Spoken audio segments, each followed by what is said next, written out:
Julio, después de cerca de 30 años de residencia en Francia, ¿de qué manera guardas contacto con América Latina? ¿Cómo explicar y medir tu influencia sobre el joven público latinoamericano? Bueno, aparte de otros contactos de los que tal vez hablaremos después, yo creo que el contacto más profundo es lingüístico. Es decir, que yo sigo escribiendo en argentino, o sea, en ese español que hablamos y escribimos en mi país, y eso crea naturalmente un contacto, una correspondencia inmediata entre lo que yo hago y mis lectores. Es decir, que la mayoría de mis libros yo los he escrito en Francia y sin embargo podría haberlos escrito en Buenos Aires o en Guatemala, porque ya sabes que no hago demasiada diferencia por lo que se refiere a América Latina. Y entonces el puente es un puente lingüístico que se mantiene.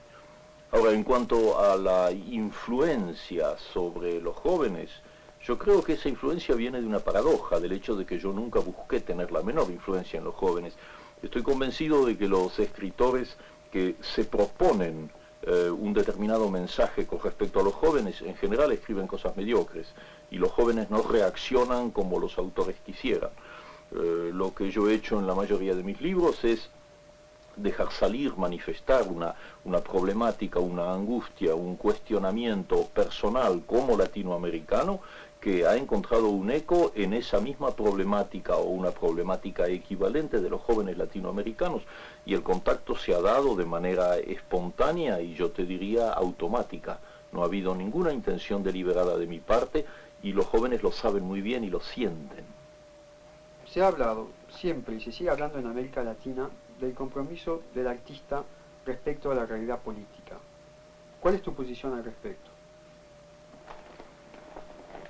Se ha hablado tanto de esta cuestión del compromiso del escritor que me haces acordar ahora a un humorista latinoamericano que dijo que los escritores, en vez de comprometerse tanto, harían mejor en casarse. Yo desde ese punto de vista estoy casado y entiendo que la noción de compromiso es una noción muy seria, pero que se ha prestado y se presta a muchos malentendidos. Yo me limito a dar mi punto de vista, que consiste en sostener muy sencillamente y muy claramente que el compromiso central, capital de un escritor es ser un escritor dando el máximo de sus posibilidades, haciendo todo lo que pueda hacer como escritor, porque esa es su manera natural y su máxima posibilidad de transmitir elementos que, en definitiva, son elementos revolucionarios en la medida en que actúan sobre su pueblo, llegan como levadura a su pueblo y ayudan a cuestionar, a crear problemas, a resolverlos muchas veces, y en todo caso a compartir puntos de vista que no siempre son bien analizados y bien criticados y bien conocidos. En ese sentido, entonces, insisto en que el compromiso central de un escritor es ser un escritor sin la menor concesión, porque esa palabrita compromiso tiene el inconveniente de que en muchos planos y en muchos sectores se tiende a imaginarlo como la obligación del escritor de bajar la puntería y escribir para la inmensa mayoría, para la mayoría de la gente, lo cual me parece perfectamente bien y perfectamente natural en el caso de muchos escritores, pero sucede que hay otros que están en un plano más experimental, en un plano de búsquedas más complicadas, y la peor traición a su propio pueblo y al destino de América Latina sería dejar caer eso buscando una simplificación que en definitiva no le va a servir a nadie. Entonces, esa es mi primera acepción de la noción de compromiso, pero no es toda. Hay una segunda parte que es absolutamente capital, porque en América Latina hay muchos admirables escritores que son unos perfectos reaccionarios, unos perfectos conservadores y que le hacen el juego a nuestras peores dictaduras y a nuestras peores tiranías. Entonces, el hecho de ser un gran escritor no significa cumplir con un compromiso. El compromiso es doble. Por un lado, dar el máximo como escritor, y eso es lo que yo trato de hacer y lo haré hasta el fin de mi vida. Pero en segundo lugar, hay que responder también con la conducta personal, con la conducta ideológica, con la conducta política. O sea que yo estimo que mi compromiso con respecto a mi pueblo y a América Latina lo cumplo no solamente cuando escribo, sino cuando voy a participar, para darte un ejemplo, no sé, en las sesiones del Tribunal Bertrand Russell o en la reunión del Tribunal de los Pueblos que justamente se acaba de constituir estos días en Italia, cuando cumplo una acción que significa una denuncia, un ataque, una tentativa de echar abajo esos sistemas siniestros que están alienando, explotando y destruyendo nuestra América Latina. El paralelismo, la coincidencia de esas dos cosas en el trabajo de un escritor, ese es el verdadero compromiso. En ese sentido yo no estoy comprometido, te repito el chiste, estoy casado.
Julio, tú eres para muchos un modelo del intelectual latinoamericano que ha logrado un importante número de objetivos, un gran público de lectores, traducciones en muchísimos idiomas, invitaciones a congresos y conferencias, y también tener una opinión que cuenta en el ámbito cultural internacional.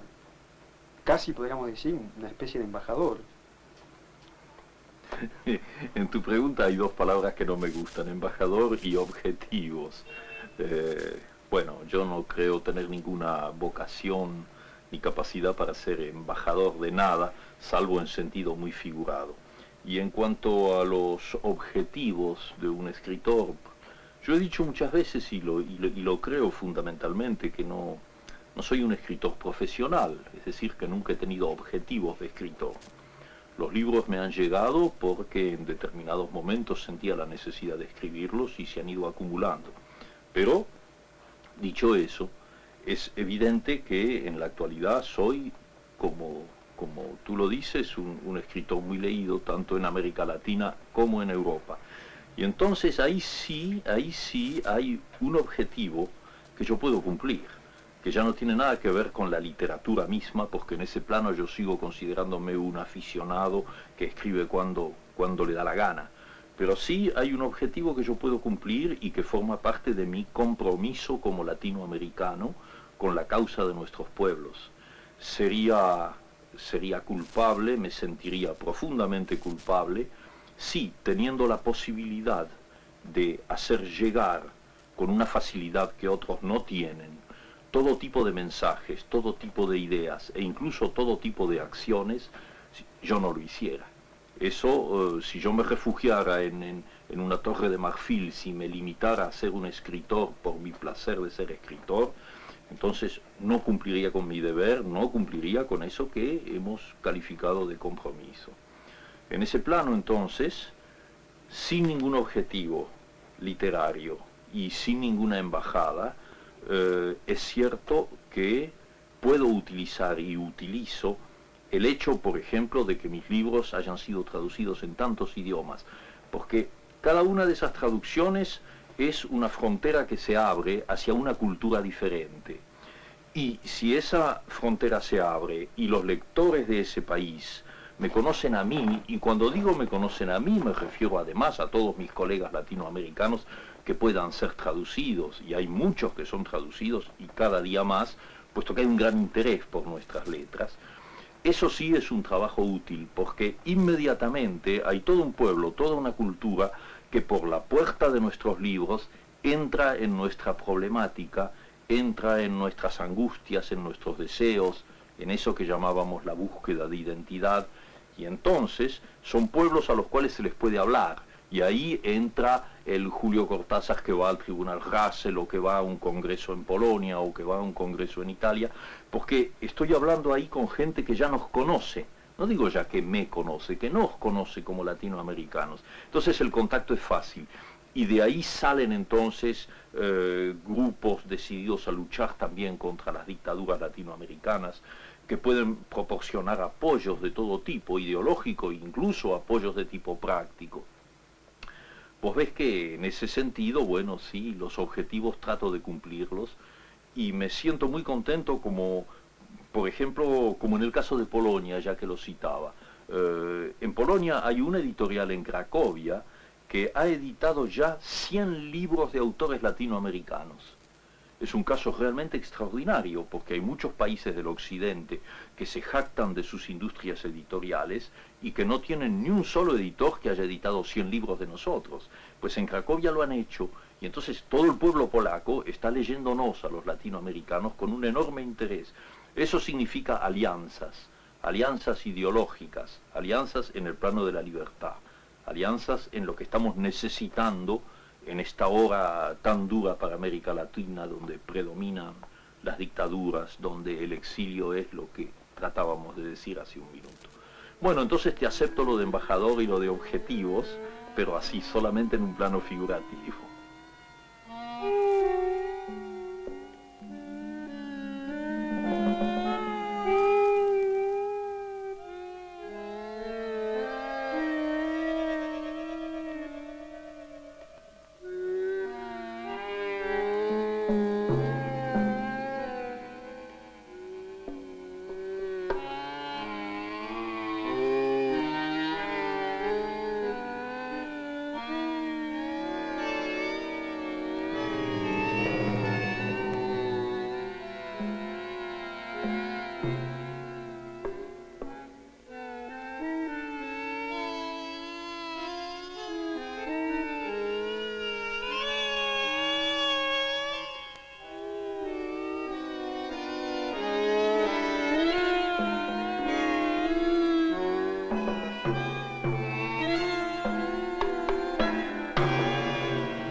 Mucha gente que considera que un escritor debe vivir en su país y escribir también en su país, te han criticado por tu exilio.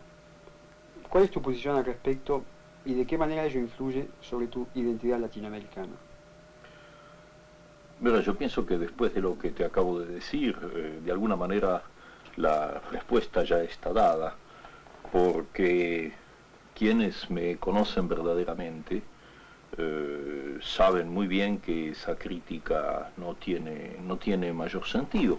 Es decir, que el hecho de haber vivido tanto tiempo físicamente lejos de América Latina no me ha impedido y no me impide continuar mi trabajo de escritor latinoamericano como si lo hiciera allá.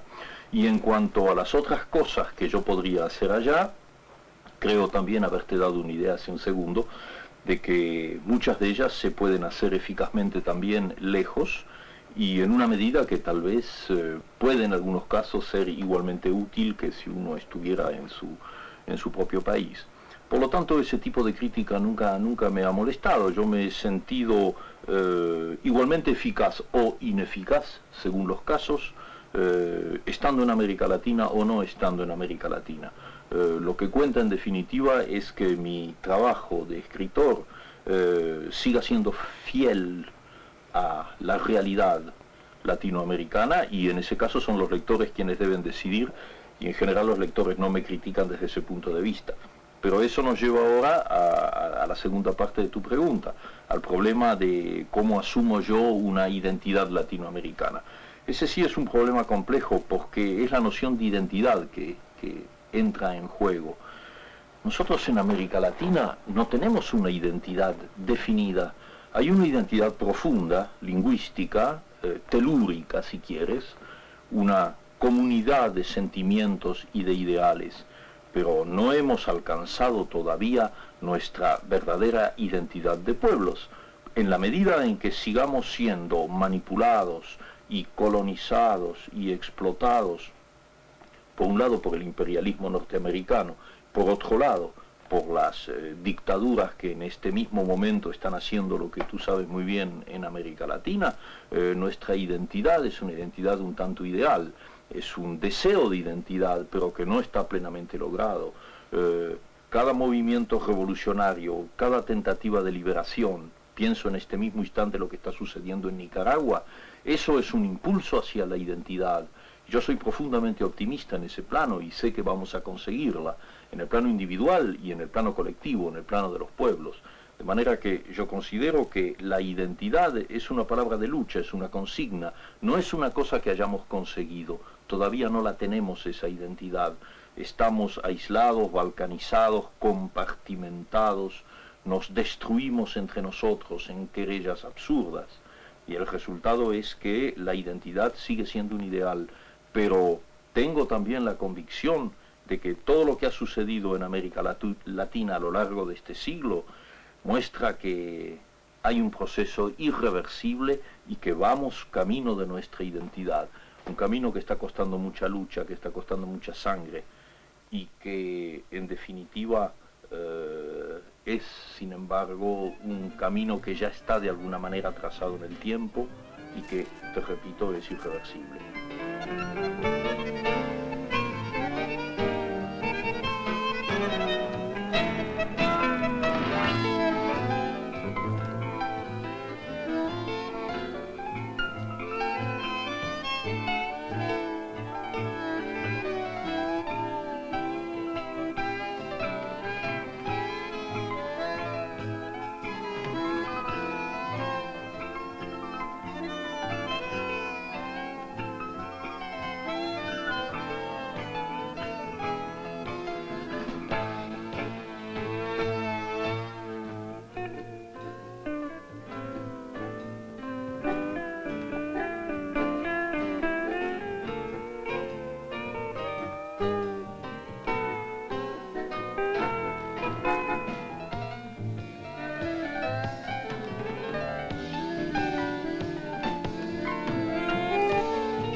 El mito de Francia, y en particular el de París, ha sido siempre importante en el espíritu de muchos intelectuales latinoamericanos, al igual que el clásico viaje a Europa. Sin embargo, la realidad a menudo se ha mostrado muy dura y la frustración grande. ¿Cuál es tu parecer al respecto, Julio? Sí, yo entiendo que la pregunta que me haces es una pregunta siniestra, porque es absolutamente cierto que el viaje como elemento mítico de los intelectuales latinoamericanos, sobre todo en la época romántica y a comienzos de nuestro siglo, esa necesidad de venir a Europa para completar una educación intelectual, incluso una educación sentimental, formaba parte de los muchos espejismos y de las muchas colonizaciones mentales de América Latina con respecto al resto del mundo. En nuestros días sabemos bien que las cosas han cambiado. ¿Y de qué manera? Porque por un lado hay un factor positivo. Yo tengo la impresión de que en conjunto los jóvenes en América Latina se preocupan mucho menos que sus padres y sus abuelos con respecto a ese famoso viaje mítico a Europa.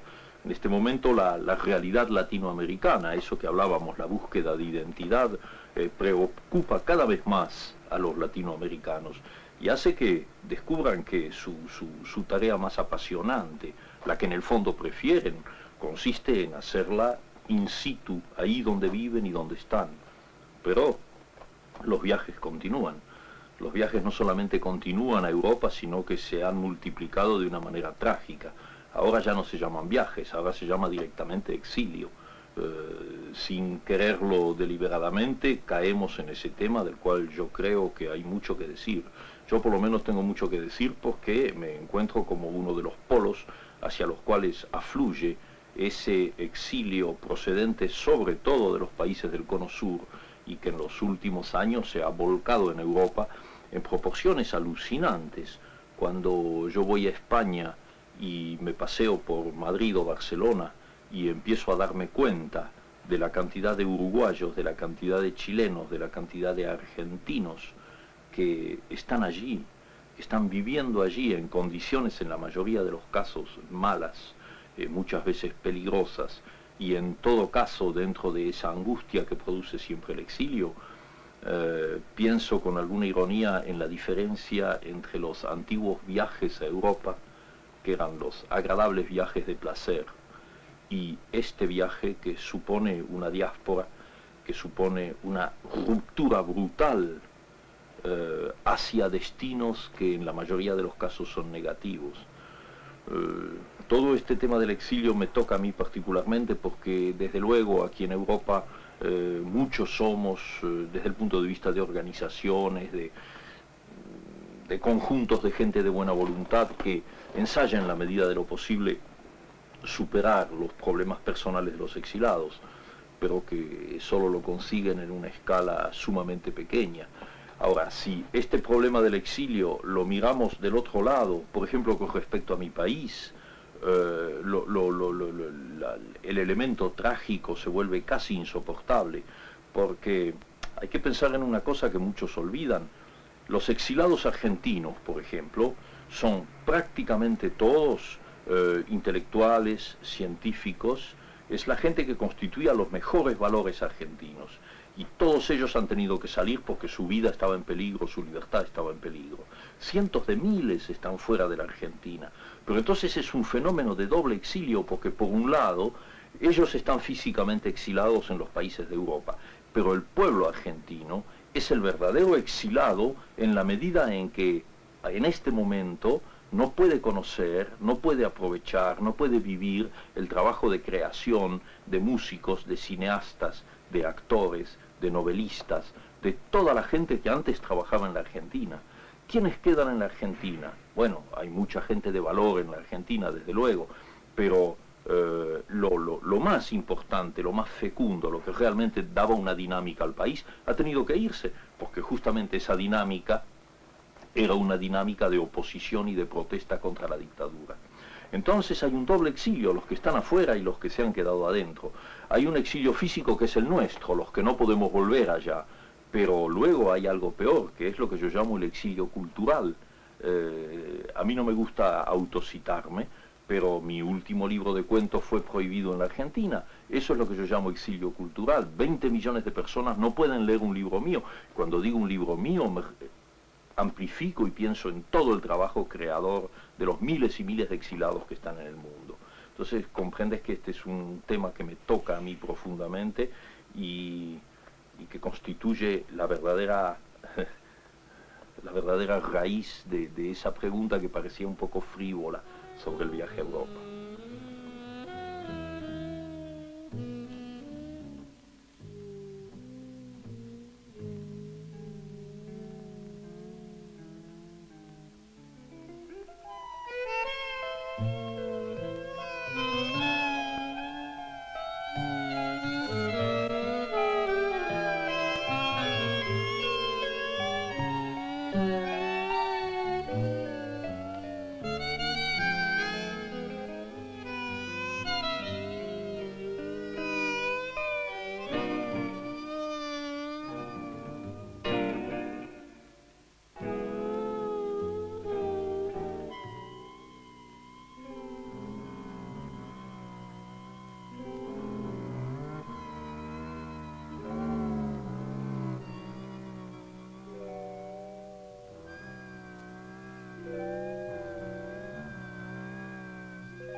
Julio, ¿qué relación tienes tú con la escritura?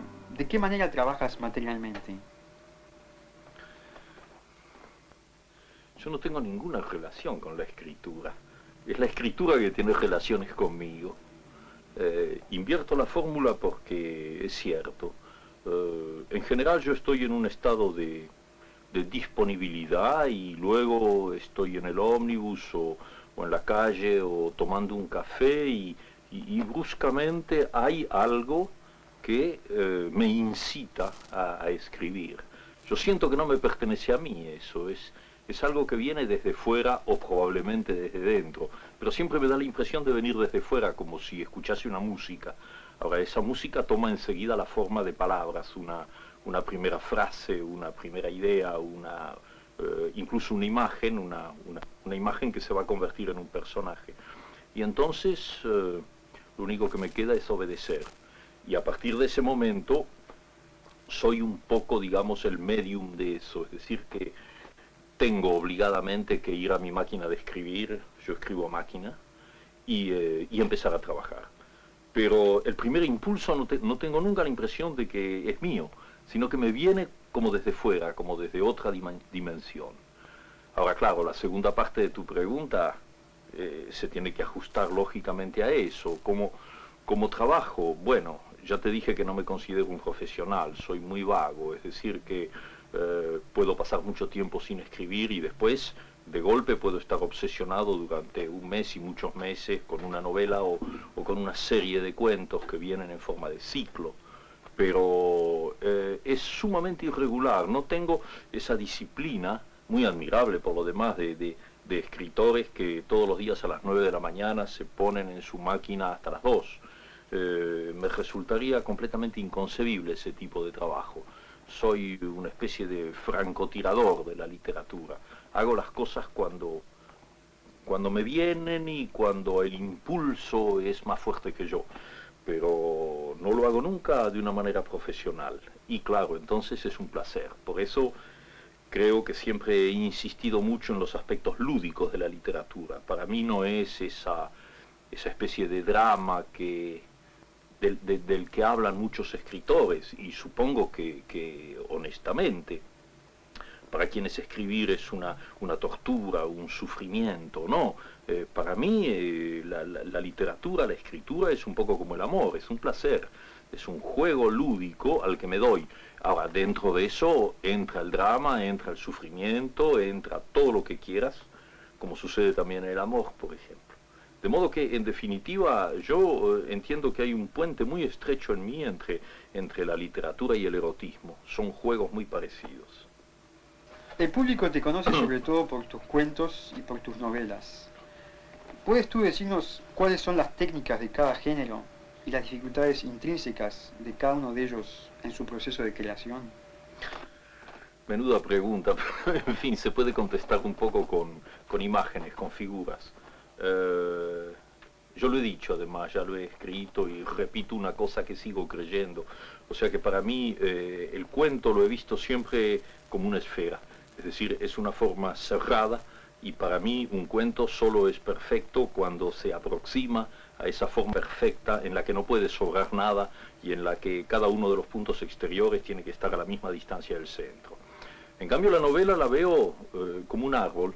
Si tienes un tronco del cual salen ramas, o sea que se puede bifurcar, la rama a su vez se divide en subramas, o sea que el cuento es un orden cerrado para mí y la novela es realmente el orden abierto.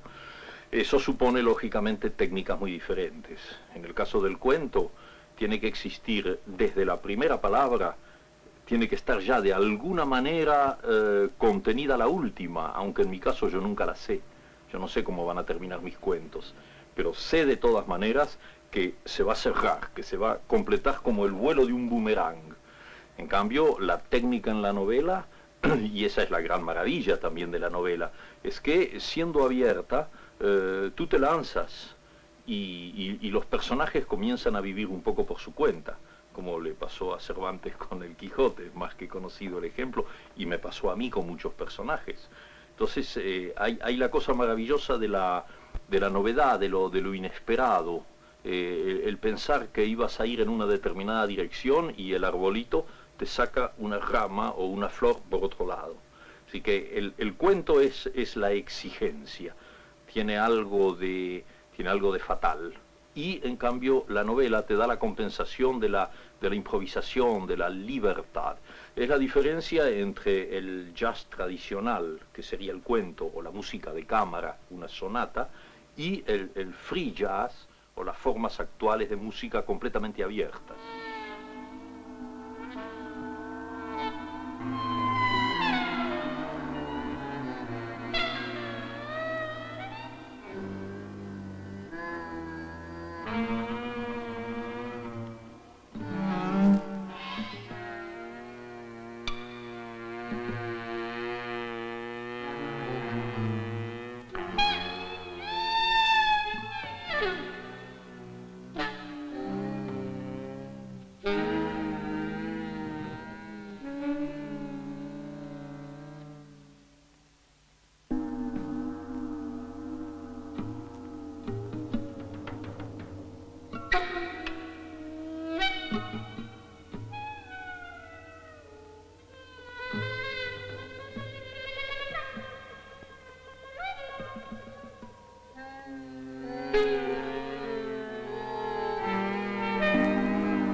El surgimiento de grandes escritores en la década del 60 en América Latina ¿no provocó quizás un cierto bloqueo para los escritores más jóvenes?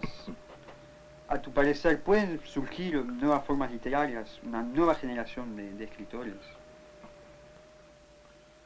Es una pregunta bastante significativa la que me haces, porque toca un punto bastante delicado. Yo creo que cuando un hombre es un verdadero escritor, vocacionalmente un escritor, la existencia de otros escritores que él pueda considerar más grandes que él no puede de ninguna manera constituir un bloqueo. Muy al contrario, un hombre que tiene algo que decir, que es verdaderamente un escritor, se queda perfectamente indiferente ante el hecho de que haya otros escritores que lo rodean. Cada vez que alguien, joven o no joven, me ha dicho eso, me ha dicho que se sentía bloqueado por la presencia de los famosos autores del boom, yo he pensado interiormente que ese hombre no era un escritor auténtico y que haría mucho mejor en dedicar su vida a otras actividades y no a la literatura. De manera entonces que no pienso en absoluto que la existencia de escritores muy destacados en América Latina pueda constituir un freno o un bloqueo para los otros. Tan es así, y me alegro de poder decirlo, que en este momento, después del tan alabado boom, en este momento hay una promoción, hay una generación de escritores latinoamericanos en todos los países que están demostrando sus calidades en el plano de la poesía, de la novela, del teatro, del cuento, y lo están demostrando muy bien. Son, desde luego, menos conocidos que los grandes autores del boom, incluso por razones editoriales, porque todo eso entra en un mecanismo de tipo comercial y de editorial. Pero lo que yo he leído y leo de ellos, puesto que todos ellos me envían sus libros, me prueba que es simplemente una cuestión de tiempo y que ellos son la nueva generación que va a reemplazar a los Asturias y a los García Márquez en un nivel que puede ser igual o superior. Eso ya no tiene demasiada importancia. De manera que la noción de bloqueo a mí me parece siempre una especie de excusa, una especie de coartada para justificar o bien un resentimiento o bien una incapacidad.